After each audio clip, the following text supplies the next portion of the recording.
अब temporomandibular joints clicking की अगर बात की है ना, तो डेंटिस्ट कैन नॉट इग्नोर और पेशेंट्स को भी अपडेट होने की जरूरत है। Now why do some patients complain of click, reduce mouth opening, pain in the muscles after their routine dentistry appointments? अब जैसे मैंने बोला है, क्लिक्स है क्या? एक साइन है जहां पे स्ट्रक्चरल डिफॉर्मेशन है और इसमें कहीं ना कहीं मसल अटैचमेंट, जॉइंट और दांतों का योगदान है। कहीं अगर लग रहा है कि गड़बड़ है तो इन चीज़ों का ध्यान रखना पड़ता है। जो क्लिक है ना, is a sign of TMJ disorder. अब व्हाई इज क्लिक? अब क्लिक के बारे में जो मैं बात कर रहा हूँ वो रेफरेंस है हमारे जो जॉ में जो क्लिकिंग साउंड आता है, कट कट की आवाज़ आती है।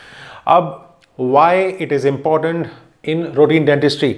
अब जो दांत का कई बार होते हैं ना, पेशेंट्स के दांत टेढ़े मेढ़े हैं या दांत घिसे हुए हैं, और उन्हीं घिसे हुए दांतों में अगर आप कैप लगाते हैं या पोर्सलीन अगर आपने कैप लगाई, अगर वो फ्रैक्चर हो गई है, उससे भी डिसऑर्डर हो सकता है।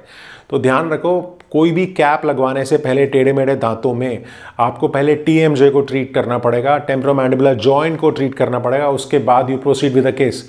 Now why should dentist diagnose click? अब click if diagnose and treated earlier can be stopped from progressing further into disc displacement. Yes, अगर पहले वो ट्रीट हो चुका है तो डिस्क डिस्प्लेसमेंट से बच सकते हैं। अब जैसे कि एक्सेसिव वेयर और ऑक्लूजल डिसहार्मनी, अगर टेढ़े मेढ़े दांत है या ऑक्लूजल डिस्क्रिपेंसी है, वो क्यों है? बिकॉज उसमें मसल अटैचमेंट और TMJ का बहुत बड़ा, जैसे मैंने बोला, योगदान रहेगा। जैसे रेस्टोर करना हो ऑक्लूजन को विदाउट ट्रीटिंग द TMJ, आपने ऑक्लूजन में कैप्स चेंज कर दिए घिसे हुए दांतों में, तो क्या होगा? वो प्रोग्रेस हो जाएगा simple disc to disc displacement. याद रखना, अगर घिसे हुए दांत हैं, अगर आपने उसमें कैप चेंज करवा ली 1 या 2, और अगर ये कैप घिसी हुई कैप लगने के बाद डेंटिस्ट ने घिस दी, तो आपके TMJ में प्रॉब्लम हो सकती है। अब व्हाई डज TMJ क्लिक अकर? अब ब्रॉडली अगर बात करेंगे तो TMJ जो डिसऑर्डर है वो क्लासिफाइड होगा 3 चीज़ों में। जैसे पहला है मास्टिकेटरी मसल डिसऑर्डर्स, दूसरा है स्ट्रक्चरल इंट्रा कैप्सुलर डिसऑर्डर, और तीसरा है conditions that mimic TMDs, temporomandibular disorders. अब click will almost always be accompanied by masticatory muscle response, जो मसल मेमोरी होती है। अब most of the TMD pain is not TMJ pain. TMD pain, temporomandibular disorder pain, और TMJ pain अलग अलग होते हैं, because masticatory muscle pain is due to the occlusal interferences. आपके लेफ्ट और राइट ऑक्लूजन में ना डिस्क्रिपेंसी है, यहाँ का ऑक्लूजन अलग है, यहाँ पे अलग है, और सारा का सारा फोर्स पड़ रहा है आपके जॉइंट में। अब ट्रीटमेंट प्लान क्या है? ट्रीटमेंट प्लान रहेगा, सबसे पहला फेज 1 आपको डिवाइड करना है ट्रीटमेंट प्लान एक्यूट फेज में। सबसे पहला है आपको पेन का ध्यान रखना है, डिस्कम्फर्ट का ध्यान रखना है, एक्सरसाइजेस करनी है और मेडिकेशंस लेना है। दूसरा रहेगा डायग्नोस्टिक फेस, आपको TMJ एग्जामिनेशन करना पड़ेगा, मस्कुलर एग्जामिनेशन करना पड़ेगा, दांतों का एग्जामिनेशन करना पड़ेगा। जैसे कि सबसे पहला 2 मेन डिसऑर्डर्स क्या होंगे? ऑक्लूजलो मसल डिसऑर्डर, जिसको OMD बोलते हैं, mostly all tooth wear and muscle pain. अगर आपके दांत घिसे हुए हैं ना या मसल पेन है तो वो है ऑक्लूजलो मसल डिसऑर्डर। दूसरा intra capsular disorder, now this needs MRI करवाना पड़ेगा, also CT for any degenerative joint disorder for bone tumours, तो बहुत ध्यान रखना है। तीसरा रहेगा after the occluso muscle disorder is record face. Record face में क्या करेंगे? Face bow and articulate in the centric relation for planning the case.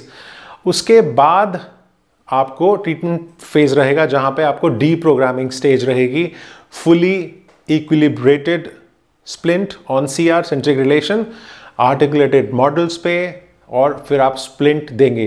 तो डायग्नोस्टिक फेज से लेकर ट्रीटमेंट प्लानिंग तक बहुत ध्यान रखना है।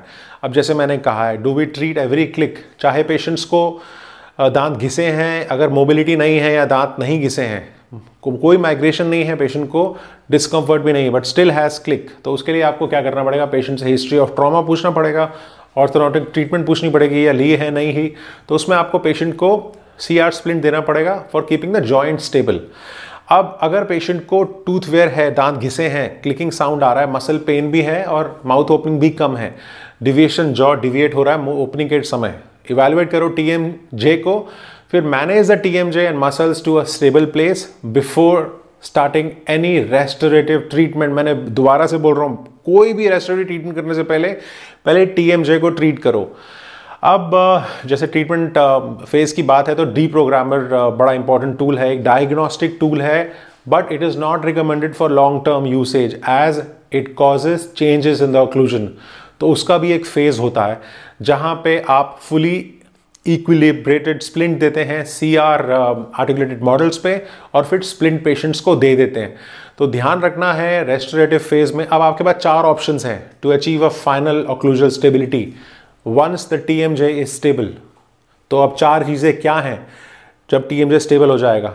Reshape, that is equilibration, realign ortho से करेंगे आप, रेस्टोर करेंगे रेस्टोरेटिव एडिशन से, रेस्टोर करेंगे जॉस को सर्जिकल मूवमेंट से।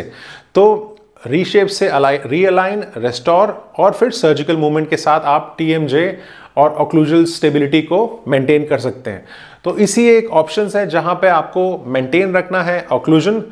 कोई भी डिस्क्रिपेंसी होगी, कोई भी जॉइंट में अगर गड़बड़ मूवमेंट हो जाएगी तो पेशेंट को सीधा पेन होगा TMJ पे। तो इसीलिए ऑक्लूजल स्कीम को पहचानना जरूरी है। कोई भी फुल माउथ का केस करने से पहले मैंने हमेशा बोला है, प्रोस्थोडोंटिस्ट से पूछो, उनकी राय लो और उनके साथ कोई भी केसेस करो। तुक्केबाजी वाली सर्जरी, तुक्केबाजी वाले केसेस नहीं करो, जिसका काम उसी को साझे। तो TMJ, clicking sound, reshaping, alignment, restoration बहुत ध्यान से करना है। Thanks a lot.